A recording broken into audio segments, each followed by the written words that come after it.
This is episode 54 of the Marshall Street Podcast. You're listening to the Marshall Street Podcast, the home of music industry know-how that will give you the skills to take your career to the next level. Here are your hosts, Bennett Ferguson and Stu Watts.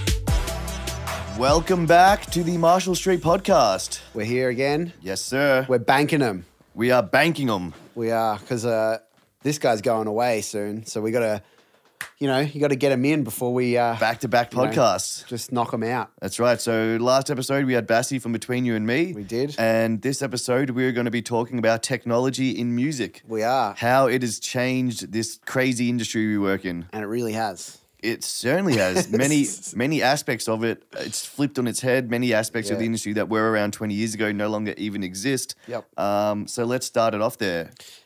Some of the stuff we're going to be talking about is, things about like the actual technology itself. Yep. Like the availability of options that we have now to use to create. Yep. Things like analytics. Yep. And barrier of entry. The barrier of entry, how that's pretty much eliminated these days. You don't really need that much money to be able to create music that, I think we can start there. Let's start on that one. Barrier of entry. 10 years ago, how much money it cost to have the gear to create something. You needed 100%. at least $1,500 just to get started. Dude, and even not just the money side of things, obviously the equipment, it was super early in recording technology, especially digital, when it went to digital over analog. So the equipment was so much more expensive, but it was so much more scarce. And then people who knew how to operate it was even scarcer as well. Like it wasn't like you could do it from your bedroom. Yeah.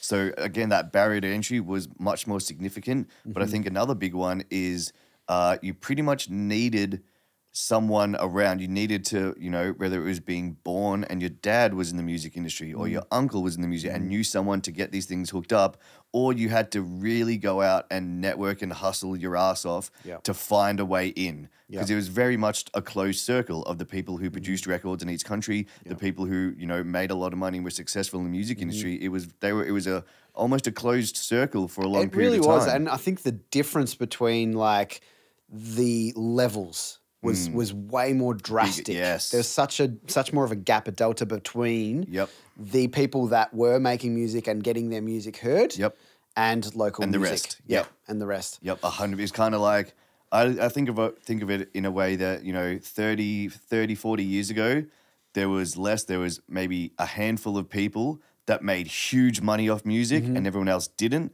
Nowadays, it's kind of swapped where everyone has the option to make medium money. Those standout Justin Biebers and Roys, they are still there, but they're kind of a little bit fewer between. I've said for about 5 years that the superstar is so rare these days. Back in the 90s like and your the Michael early Jackson, 2000s, that's huge and prolific for over a decade. Michael Jackson's, Eminem's. Like, Fred Durst at the time. Of these scenes, the superstars. We still have them these days. They still exist for sure. You still got Kanye. I guess Kanye was kind of at that point. 100%. He still is arguably. But he was at that point, like in terms of 15 years ago. That's when he really started, right? That's when he kicked off. And that was still a thing where superstars existed. Yeah, 100%. And I would say, around 2010-ish is probably when. Well, I think it's got to do with when media outlets got saturated. So what I mean by that is in 98, 99, 2000, MTV ruled music. So Eminem, Blink-182, Fred Durst, these people and bands were heavily broadcasted by the one biggest channel in the world. So then everyone listened to it. You were almost legendary. If you got played regularly on MTV in the late 90s, early 2000s, you were pretty much still a household name 20 years later because they had no competition. Whereas now that there's so many different online blogs and articles and there's Grime Daily and everyone's getting their information about bands from 30 different blogs, independent publications, Instagram pages, you don't have these monster people that just go stratospheric or whatever that word is. Well, no, that's right. But I think music was different. It was way different. It was like music was an unattainable thing. Like if you were a superstar in music, it's like, wow. Now, like you said, you can kind of hit limits and you can break through different barriers. There's probably like 10 barriers that you have to break through now Back then it was maybe 3. You know what I mean? And it's like those different levels to some people, that's the superstars. Yep. You know, that they're only on that medium, you know, they're making it, they're making their life about music, and, you know, they might not be making heaps of money, but people know who they are. Yep. And that's kind of more of the available superstars these days. Yeah. And now it's kind of like not really so much anymore, but the Instagram famous people and stuff like that, they're more of superstars these days. They're the people we're hearing about all the time. Yep. And that's just the TikTok. Yeah, TikTok stars. And I mean, even like, because news these days is kind of so different as well. You know, you don't watch the news. I don't.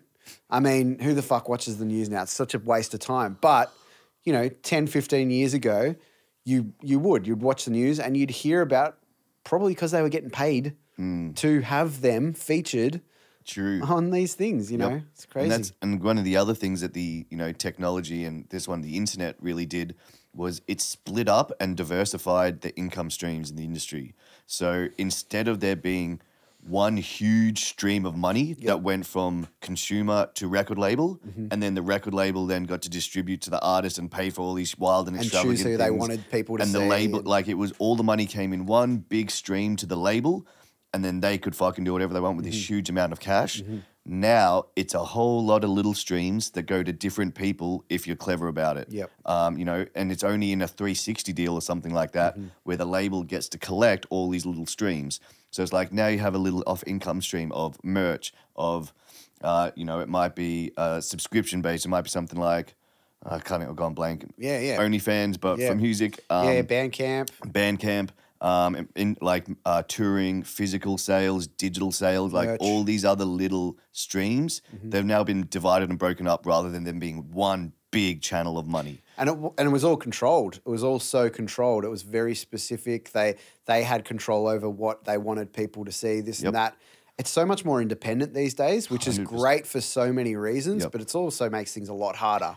It makes it a so real much job. harder. It you know? totally and does. I guess it differs from the people who want to do the bare minimum and get paid a lot and live that fronting life. It's like, yes, those big majors are the place to do it, but at the end of the day, they're going to shelve you as soon as you're not putting out #1 hits. Like as soon as... Yeah, do you know what I just thought of as well is like you don't hear as much of the stories about, oh, I had no control over what was happening. You know, they just took advantage of me. The label just... They wanted to run this story about me and it wasn't even true. And you don't really hear those stories as much these days, I don't think. You know, because of that control that they had over their artists and what they wanted people to see, they would tell the narrative for the artists. It's like, you know... I think back when, and obviously they knew it, that it was so hard to broadcast things. General people didn't have cameras in their pocket the whole time and there wasn't Twitter for them to say things. So you get situations like... TLC, who are one of the big ones, like they've been at award shows and they've got like, you know, 5 out of the top 10 current hits and they're up there accepting the award and they're like, we're broke. We have no fucking money. The label screwed us in our deal and we don't make money. We tour and we make money for them. We sell records. Everything that you buy makes money for them. They're like, we're broke. And, you know, these days, I think you hear of those complete horror stories. There's still horror stories out there. Trust me, even the artists can't put them through, you get them. But they're on a smaller scale compared to what they used to be, because I think back then these guys knew that unless you were in the room with them or unless, and to be honest, there was a lot of fear about it. Artists wouldn't want to speak out because they're like, fuck, man, this could cost me everything. I've always wanted to be an artist. If I speak out, it's going to cost me my dream. So they played on that for people to stay quiet and they knew they could get away with it. Whereas nowadays, I think with people being so exposed to information and knowing that they can tell their story in a split second via a smartphone, via the internet, via social media, you know, people aren't doing these horrific fucking deals anymore. So it is good. It's spreading and it is, and just being independent just means you're just controlling those income streams and bringing them back to you. But the flip side is, you do have to do more work. It's got to be a job. And you know, what better job is there? What more rewarding job is there than a creative life? 100%. You know, like I mean, that's debatable, obviously, depending on who you're talking to. But the feeling that you get after working hard on something that means so much to you and getting results and, you know, sometimes getting paid well for it, that's super rewarding. And, you know, you can do it if you take your time, put in the right steps. you know, plan things out properly and have an awareness of all the different possibilities of these income streams that technology has allowed us to have now. Be smart about it. Do your research. Work hard to understand these different platforms that will allow you, you know, things like producer hubs, you know, like, you know, there's places now like Sound Better and stuff like that where, you know, if you're just starting out as a producer, you can get jobs if you're smart enough to know how that platform works. You know, BeatStars is another one. You know, putting your beats online. That was in like that didn't exist when I was in a band. Not a thing. Beat leases, like that is not a term that existed 8 years ago. Like when we were playing, when we were playing, it was like if you didn't produce, like there was producers' catalogs, but they generally only came when you started talking to management or PR companies. And you had to pay to access the actual catalog. You couldn't just listen to it, surely. Yeah, we didn't when it came, but the only time we even found out that was a thing was when we started speaking to management and things like that. So when you're starting off, it's like, hey man, if we don't produce a good track, our band sucks. It's not like, hey, let's just go on the internet, find a banging beat, which is fucking awesome, and then let's write to it. Like that just wasn't an option. So that barrier of entry of like, hey man, I'm a shitty producer, but I want to be a rapper. You had to go and find someone to produce for you. Nowadays, that is the internet. It's called Google.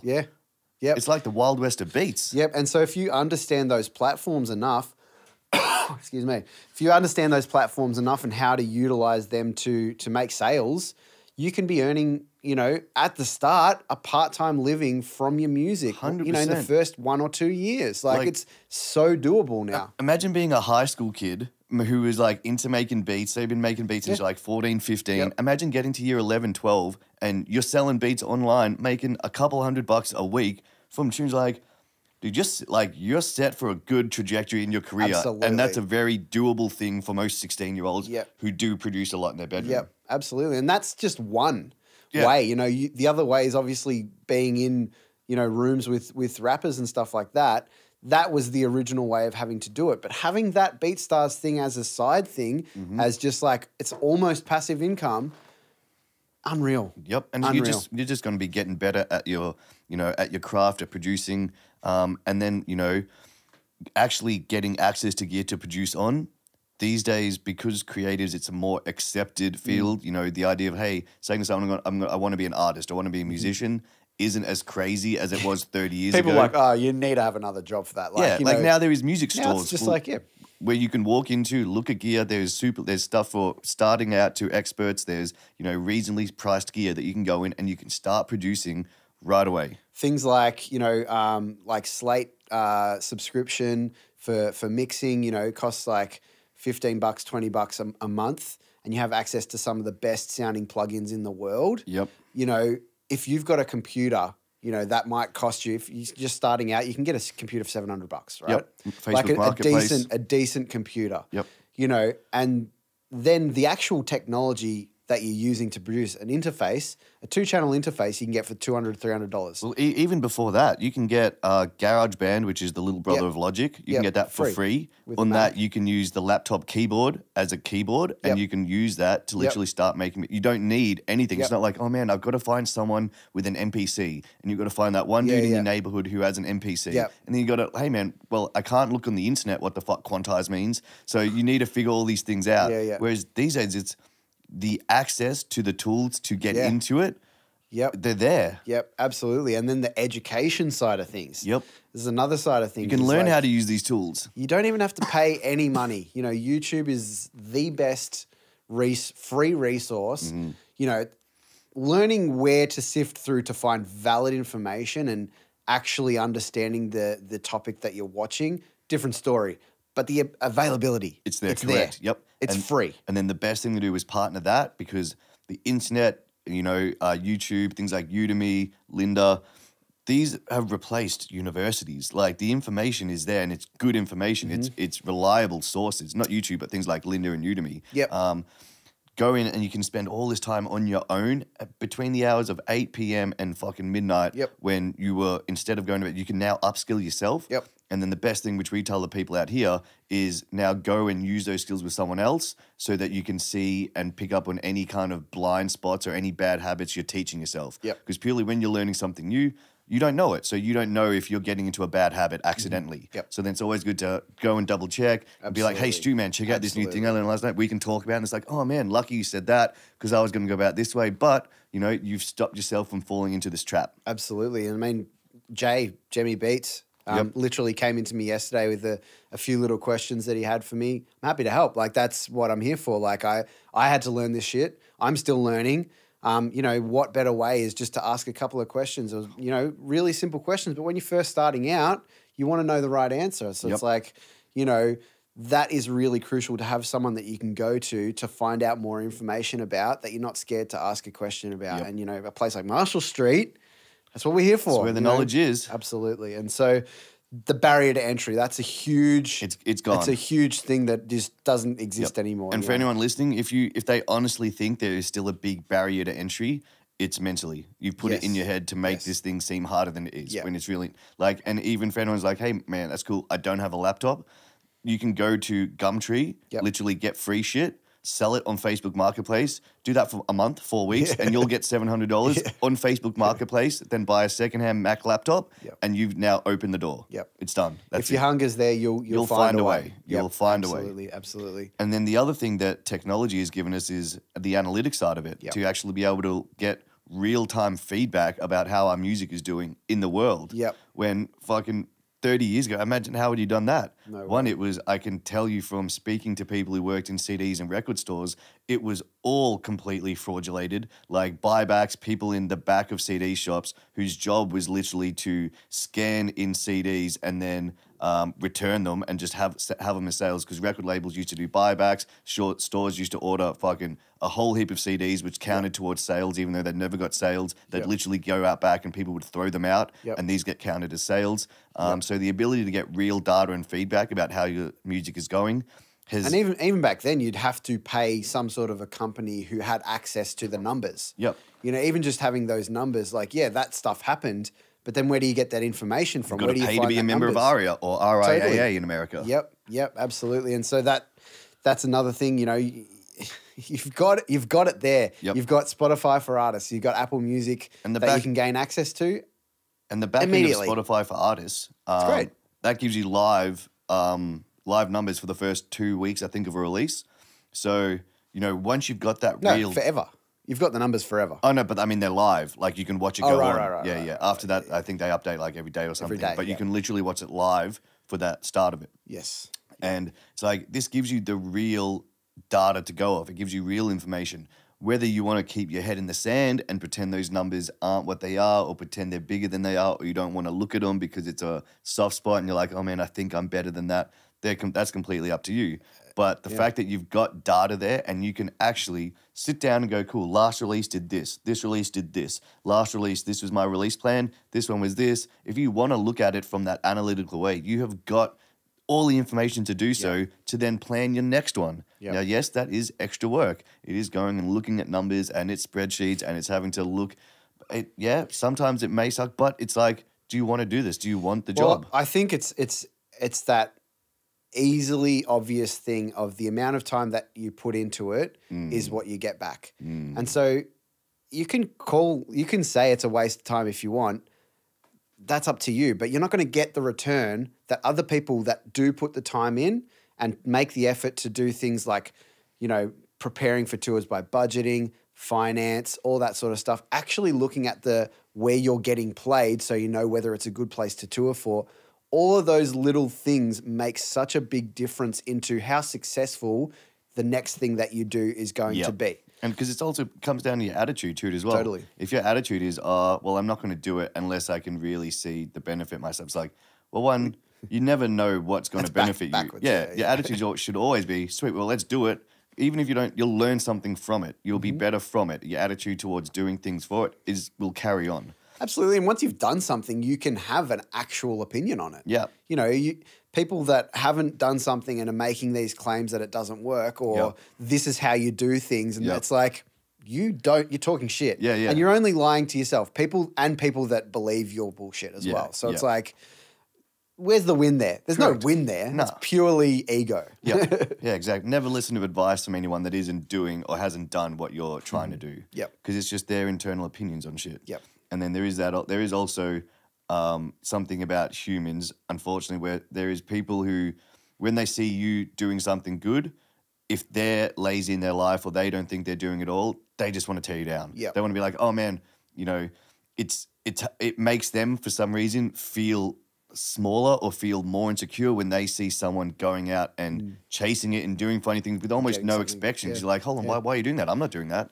Yep. And then the other thing I was going to say on analytics is like even curating shows. Now, this is a bit of an extreme example, but Smashing Pumpkins did it. They used the metadata from Spotify to curate a US national tour, and each set in each city was curated to what the people in that city listen to most. So they changed songs, each city in their set list, and it was completely built around the metadata of listeners in that city. Yes. And now, not saying that you should do that, but you can. But that's an option. This is what some of the big bands are doing. They're like, fuck, isn't it weird how the West Coast listens to different shit to the East Coast? So it's like, hey, dude, let's respect our fans who provide us with a living enough to go, fuck, man, we're going to play the tracks that you fucking like. We've got all the information that technology has given us today, and we're going to use it to better your experience of seeing us live. And, you know, the other thing, obviously, social media is a huge technological advance. We're not going to talk too much about that. But the analytical side of social media is huge as well. You know, with Instagram and stuff like that,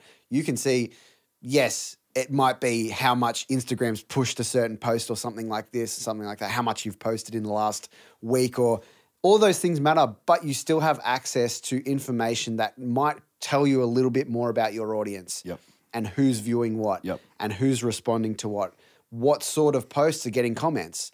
Try it again, see if you get the same reaction. Try it a little bit differently to see if you get a different reaction. You know, all of these little things that will mean that you can have a better understanding of your audience, which means that you can market yourself more accurately. Exactly. You can see and pick up on trends. Like, again, we'll go back to before technology because we're comparing this. You know, imagine when your band was featured in a magazine. Say back in the day your band gets in Rolling Stone. It's a mad fucking article, Rolling Stone. Took the time to do it. You don't know who's seen it. No idea. You have no idea about it. You're just like, hey, man, I was in a magazine. Awesome publicity. People see it. You do get, you know, that clout from it. There is no way to measure it. There's zero. You're like, well, I hope people read the article on page 7. How many people use that page as rolling paper? How many people skip past it? You'd have no control over what was put on top of it, below it, what else was on that picture. It's like all of it's blindly putting things in. Correct. Whereas these days we can get the feedback from it. Yes, and so of course these tools like Instagram and stuff are free. That is a kind of way to know that you're not going to have complete control over how it's shown to people. Even if you're paying for an ad on Instagram or Facebook or something like that, you don't have control over exactly who it goes to. You might have be able to put in these little, you know, I want it to be shown in Melbourne to people, 18 to 24 or something like that. You still don't have complete control over it, but Instagram's free. You know, you need to understand that and stop talking shit about things and complaining about things, which is another podcast that we're going to do in the future. But, you know, you can't complain about something that's free that didn't exist 10 years ago, 15 years ago. Utilize it for what it is good for. And another huge thing, DMs. Yeah. That is something that exists on Instagram. You can get into a DM and have a chat with someone that you respect, that you like their music with, that you want to have a feature on. You can start that conversation. Didn't exist 15 years ago. Crazy. Unbelievable. So, I mean, technology's changed the game, and it always will. It will continue to. You just have to find a way to utilize technology to benefit yourself. And, you know, it's not even just for creating music. It's for the extra things that you do for as everything a in musician. life. Like, I'll break it down kind of this way. It's like we're not going backwards in our technology use. The internet isn't going away. Smartphones aren't going away. The trends in everything, in how everyone acts in society, in the first world countries, you look at what was the smartphone trends 10 years ago? How much did people use their phone? How much of business was on a smartphone? How much did you need a smartphone to exist in our society? And then what's it at now? Like, you pretty much can't have a job without a smartphone these days. Like, you can't really be a productive member of society without a smartphone. So it's like, guess what? If society and us as a whole lean on a bit of technology that much, it's not going to disappear. It's just going to keep getting streamlined into our lives. And if people if you're not willing to accept that and then move into that and use it to your advantage, you're always going to be behind. You're fighting what's coming. It's like fighting gravity. There's no accept it, know that it's there, and then use it. Take the time to understand it. Learn it, and then learn that it's not stagnant. It's not set and forget. It's not like, oh man, I learned technology now, so I'm good. I'm set. But just wait for the fucking metaverse. You know what I mean? Like, and blockchain coming, and all that sort of stuff. Like, but all the things you learn feed into the next one. Like, if you are, say you weren't around on Facebook because you hated it, and then you ignored Instagram till 2018 or till 2020, and you're like, okay, fuck it, I need to be on Instagram now in 2022. So you go and you learn Instagram. Guess what? In 5 years, when the next one comes up, or when you go to jump on TikTok, the same things you've learned, the same habits, the same patterns that your brain has picked up on will help you in the next one. It will make that easier. In 10 years, when we're in the metaverse, guess what? All the things you've learned now will continue to help you understand the landscape of technology. Yeah, absolutely, absolutely. I think, have we covered everything? What else we're going to talk about? There was analytics, barrier to entry, and also tools to work on, being creative, how to get the, I guess, going from song in your head to listening back on an actual song. Technology has changed the interfaces that are available. Like, just the amount of MIDI interfaces available to produce music these days is growing every year. You know, for anyone who's into hip hop, they'd know the old school hip hop heads, and, you know, producing on a MPC and having like an 808. It's like, there was really one. There was an MPC, which was on floppy disk, which you had to fucking learn to get the samples. So it's like, if you didn't know how to use that, you probably weren't going to produce anything. You had to learn that bit of gear. Nowadays, you can tailor stuff. You can program MIDI inputs to however you work. All the different digital audio workstations. All the different software, all the different layouts, the different computers, different microphones. Like, there is so much different things to use. And the new stuff that's, you know, come out recently in the last, you know, few years. Slate is another, like, to me, they're like top tier in terms of like revolutionizing things. You know, they've done things where they have one microphone and you can have software that tells that microphone to sound like 10 different microphones. Like emulators. Unbelievable. And headphone emulations. You know, Slate VSX is a crazy one where it tells the headphone to be in 20 different types of room, in your car, in a big club, in a specific studio. So you have access to these types of technology that can only make you better. By utilizing it, it can only make you better.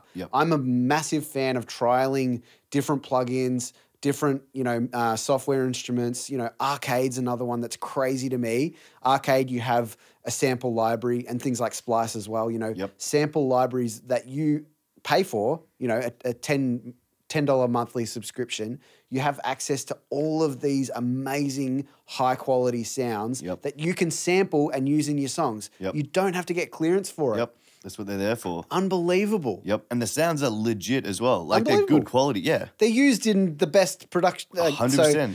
And you don't need something that costs $2,000, $3,000, $4,000 to make it sound good anymore. You have access to high quality, really, really good quality stuff. And you can make the best sounding stuff if you know how to use it. The other side of that is learning how to use it. Which, thankfully, with technology has become easier as well. Unbelievable. You know, it wasn't like you had to go and find the studio with a producer on it, convince him to give you an internship, clean the ashtrays for 3 months before he lets you in the studio, then get him to teach you how he produces while you ingest all of his flaws and bad habits that he's picked up along the years. And so it's like... Or the other side of things is, you're a band, you're going into a studio, you got no idea what the engineer's like, you don't know their skill level, you don't know their attitude, you don't know what style of music they listen to. Like, that doesn't exist anymore if you learn how to use this technology yourself. And you know, It's so accessible. Yep. And I just love it. Like it's the best. It's 100% the best. Yeah. Yeah. Anyone who's fighting it, like you're only stopping your own career. Stopping yourself, you're stopping your own growth. You're hindering your journey. I think that's about it. Yeah. I think we've hopefully you've gotten some. Hopefully some this has gotten you inspired and razzed up to go and just learn what is out there in the music realms. Because I can even tell you, like, going into a music shop and just seeing what is there, you're like, holy shit, I didn't know this existed. Yep. Like, they make this now. Yep. It's so, just going on spending some time on the internet, researching new stuff, new plugins. If you're a drummer, what's new in the digital drum scene, because they're advancing as well. So there's it doesn't matter what you do, technology is evolving every part of the music creation process. And not saying that you have to buy everything. You're not saying you have to actually learn absolutely everything. Find things that you gel with. Find something that that you see and go, that's sick. Yep. Learn about it heaps. Yep. Right? And then figure out what you want to buy. And then go see and try it if someone's got something, and also find out what you don't like. Like, it's like with everything, knowledge is no burden to carry. Yep. If you know why you don't like a set of plugins or a set of hardware, if you know that you don't like it and why you don't like it, cool, like that's information you have. Like if you roll into a studio, you're not going to spend the first half an hour being like, hey, I wonder if I'm going to like this, and fucking wasting your time. You know it. You've already done it. You've got that information. Absolutely. So just get out there and use the stuff that is available. Yep. As always, if you have any questions, we don't know everything, but we know a bit. So get into our inboxes. We're happy to help. Come down to the studios, Marshall Street Studios in Bundoora. We're here to help. Chat to us. We're available. If you love this information and you want to share it with a friend, please do. Share it all over your socials. We want this to get out as many people as we can. And it's always really, really appreciated when we see people talking about our podcast. So thank you. And we'll see you next time.